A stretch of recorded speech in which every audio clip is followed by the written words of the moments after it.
Hi, I'm Graham and welcome to Man vs Film. This is the top 10 Netflix movies that you can watch on US Netflix for the month of January 2017. It is pretty much just an arbitrary list chosen by me of movies that I like, put in a kind of random order for you to check out.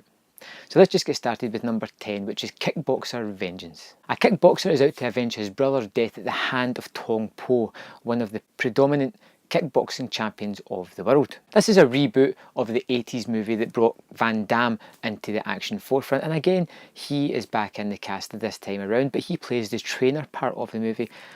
And yet again, he is the best thing about this movie. This is not a good movie, but if you like the original and you want some Van Damage, then this movie will sort you out for a short period of time. Number 9 on my list is Ravenous. In a remote military outpost in the 19th century, Captain John Boyd and his regiment embark on a dangerous rescue mission which takes a dark turn when they bump into a cannibal. Now this is a hard one to recommend because it's really off-kilter and it's not your usual kind of movie. It is a dark brooding thriller with this really black comedy tone throughout it. In fact, the tone of the movie is rather uneven, and it's one of the things that I really like about the movie. It's not for everybody. If you get it, which, you know, some people do, it is well worth your time. Number 8 is Swordfish. A man who is desperately trying to get to some information that is hidden behind several government servers hires the best hacker that he can find to try and work his way in there to get what he is after. But things, as always, may not be as they seem. That's about as streamlined as I can make the plot without giving anything away or wasting any points that come up later on in the movie. This has a fantastic cast led by Hugh Jackman, John Travolta and Halle Berry. John Travolta is the man who's after the information. Hugh Jackman is the hacker. It's got some great dialogue, it's got some cool set pieces, it's got some cool direction as well. And it's a kind of slick thriller that's kind of throwaway and forgettable, but it's really fun at the time you're watching it. At number 7, it's Armageddon. After discovering that an asteroid the size of Texas is going to decimate the planet, NASA brings forth the only plan that they have, which is to send a bunch of oil drillers into space to blow up the asteroid. See, now I say it out loud, it does seem kind of ludicrous. But that's what I like about this ludicrous action. I really like Armageddon. And it's mostly to do with the oil workers, that group of guys. They're all kind of messed up in their own way. They're all extremely fun and I like to see them all together. It's got some really cheesy scenes. The animal cracker scene, am I right? It's just get rid of that.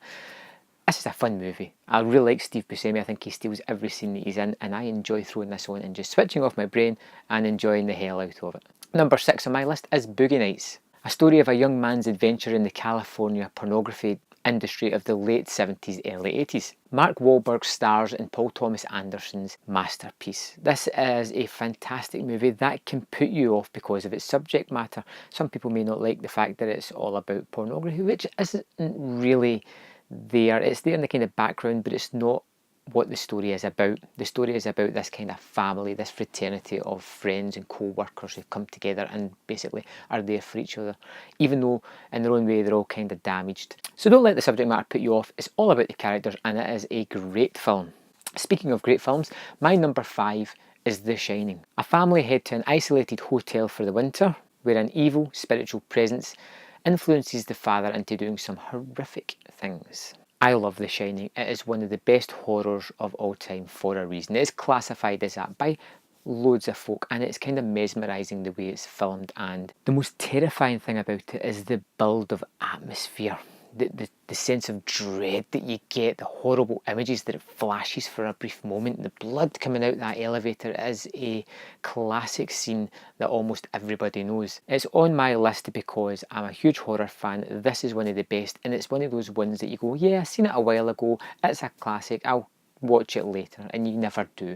Well, here it is on Netflix, so get it checked out. And number 4 is Spotlight, the true story of how the Boston Globe uncovered this massive scale scandal of child molestation and cover up within the Catholic Archdiocese. It won the Oscar for Best Picture in 2016, and it is a very compelling movie. And if it wasn't true, you would find it a little bit hard to believe that something so heinous actually happened. This movie is so captivating and so shocking that it forced me to go back and read the original articles that came out in the Boston Globe because I wanted to just see how true to life the story was. And It is remarkably true to life, which is even more terrifying. It's a great movie with great actors at the pinnacle of their talents. Number 3 on my list is Hard Candy. A young teenage girl raids a man's home in order to expose him as she suspects that he is a paedophile sex offender. Patrick Wilson and Ellen Page are primarily the only two actors in this movie because it is like a set in one household, a one city location with these two actors, and you're never quite sure who is what in this story, who's the predator and who's the prey, who's outsmarting the other person. It's a right cat and mouse game that gets you really involved and drawn into this really slick and kind of disturbing thriller. Number 2 is Captain America Civil War. Political pressures cause the world to re-evaluate the Avengers, and it causes them to focus on themselves, which causes a splinter within the group as Iron Man and Captain America take opposing sides to this new political climate that is happening. It turns hero against hero, while a mysterious soldier wages a secret war against the Avengers. Marvel just know what they're doing. They know their audience, they know their characters, they know what we want, and they give it to you every single time. And in Civil War, they give us something they haven't given us before, hero against hero, where they both have plausible arguments that you can buy. You know, you don't believe one side is more right than the other. You flip-flop throughout the full movie. And it gives you one of the best action sequences in a Marvel movie yet, with that airport scene. You know the one I'm talking about. It's fantastic. And number 1 on my list is Trainspotting. Renton, deeply immersed in the Edinburgh drug scene, tries to clean up and get out despite the allure of the drugs and his family, friends who are all into this terrible scene as well. I love Trainspotting. I'm really excited about Trainspotting 2 coming out, which is probably why this is my number 1 movie. Maybe it's because I'm Scottish and this was a huge Scottish movie. Maybe it's the thumping soundtrack that just resonates with me and puts me back to a place and time.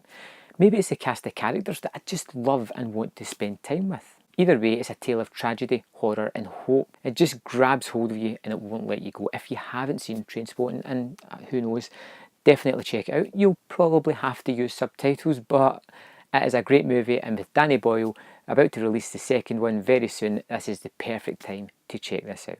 So thanks for watching this video. If there's any movies that I should have mentioned and I didn't, drop them down in the comment box below. I'll check them out and maybe they'll make it on next month's list. I'll see you next time on Man vs Film.